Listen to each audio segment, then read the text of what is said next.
పెంపు కొరకు ప్రార్థిస్తున్నాం తండ్రి. గతించిన కాలం అంతా మీరు కాచి కాపాడి నూతన సంవత్సరంలో ప్రవేశం పెట్టిన విధానం బట్టి మీకు వందనాలు ప్రభా. నాయన నీ దాసుడు చెప్పిన ఒక వాక్యాన్ని బట్టి ఒలివ మొక్కలే ప్రభా తన యొక్క జీవితంలో ప్రభా నాన్న వారి నీ యందు భయభక్తులు కలిగి ఎదుగుటకు మీ సహాయం దయచేయండి. మరి ముఖ్యంగా ప్రభా నీ కాపుదల భద్రత మీరు అనుగ్రహించండి. తన యొక్క చదువులో కావాలన్న జ్ఞానాన్ని మీరు అనుగ్రహించండి. జ్ఞానం మరి కాలేజీకి వెళ్ళి వచ్చి దాంట్లో ప్రభా నీ యొక్క భద్రత నీ కాపుదల మీరు ఉంచండి ప్రభా. మీరు కృషి పెట్టండి. మీరు బాగా మీరు దీవించండి, ఆశ్రయించండి ప్రభా. జ్ఞానం మరి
వాళ్ళనే తండ్రి ఏదైతే ప్రార్థన చేసి ఉన్నారో నేను వేసి ప్రతిది కూడా తండ్రి వాళ్ళ జీవితంలో నైనా మీరు నెరవేర్చమని అడుగుతున్నాను తండ్రి. అసాధ్యమైన కార్యం మీకు ఏది లేదు తండ్రి. అడుగుడు ఇవ్వబడు అని చెప్పావు నైనా తండ్రి. తట్టుడు తీయబడి చెప్పావు తండ్రి. ఎస్యా నువ్వు ఎంతో గొప్ప ప్రేమ స్వరూపుడినైనా తండ్రి. నీలాగా తండ్రి ఎవరు కూడా మమ్మల్ని ప్రేమించలేదైనా తండ్రి. నువ్వు ఎంతో గొప్ప దేవుడు నైనా ఎస్యా తండ్రి. మా హృదయాలనైనా తండ్రి మీరు పదులపరచమని అడుగుచున్నాం తండ్రి. ప్రతి ఒక్క ప్రార్థనైనా తండ్రి వాళ్ళకిచ్చి ఎస్యా తండ్రి మాకు మనోవేదనని వెరిగి ఉన్నావు తండ్రి. అడిగుడి అని తండ్రి నువ్వు చెప్పావు లేదా తండ్రి. ప్రతిది కూడా ఒక పెద్ద మెడికల్ క్యాంప్ పెట్టారండి. అప్పుడు ఇక్కడ ఏమి ఉండేది కాదు. తర్వాత దేవాలయం దాటిన తర్వాత ఆ ప్రాంతంలో మార్నింగ్ 9 నుంచి దాదాపు రాత్రి 7 o'clock వరకు పెద్ద మెడికల్ క్యాంప్ పెట్టామని అక్కడ డాక్టర్లు చాలా మంది వచ్చారు. బయట నుంచి వచ్చారు కొంతమంది. మన యొక్క భారతదేశంలో ఉన్న డాక్టర్లు చాలా పెద్ద మెడికల్ క్యాంప్ పెట్టి చాలా మంది యొక్క మెడిసిన్స్ ఇవన్నీ ఇచ్చాము. అప్పుడు దాంతోపాటు కూడా దేవుని వాక్యం చెప్పడం కూడా జరిగింది. నేను ఈ క్రైస్తవ దగ్గర రావడం చాలా రోజులు రావాలని ప్రయత్నం చేశాను. పాస్టర్ గారి దగ్గర రావాలని ఈ సంఘంలో దావీదు గారు తన యొక్క అనుభవాన్ని ఇక్కడ రాస్తున్నాడు. మనం అన్ని వచ్చినాక ఇక్కడ చదువుకోవడానికి లేదు, కానీ నాకు ఇక్కడ దైవ సేవకులు ఉన్నారు. ఆయన వాక్యాలను నేను ముగిస్తానండి. అయితే ఒక వచనాన్ని మనం చదువుకున్నాం.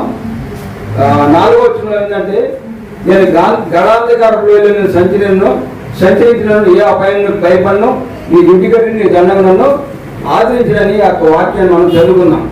గాఢాంధకారపు లోయ అంటే లోయలో ఏముంటాయండి? లోయలో చెప్పండి ఏముంటాయి?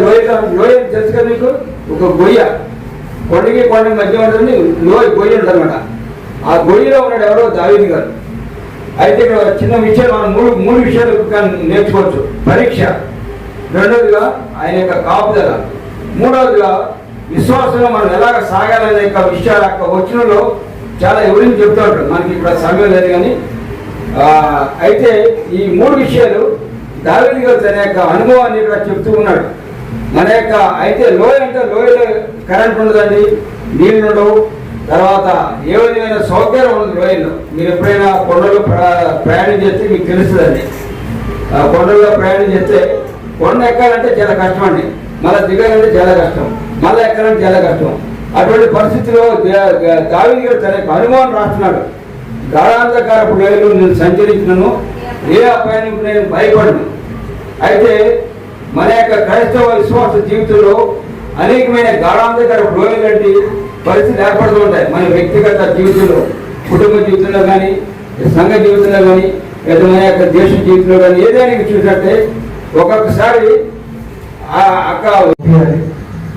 అన్నీ చూసుకొని మా యాక్చువల్ లంచ్ కూడా చేయలేదు మధ్యాహ్నం. అన్నీ పంపించేసి స్నానం చేసుకొని డైరెక్ట్గా మళ్ళీ మెసేజ్ తీసుకొని ఇక్కడికి రావడం జరిగింది. అందుకని కొంచెం లేట్ అయ్యింది, క్షమించండి. ఎందుకంటే 6 గంటలకి అని చెప్పారు నాకు.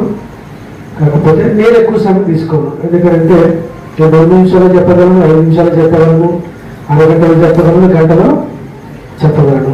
సందర్భాన్ని బట్టి, సమయాన్ని బట్టి ప్రాక్టీస్ చేసుకోవడం కూడా మంచిదే. సో 127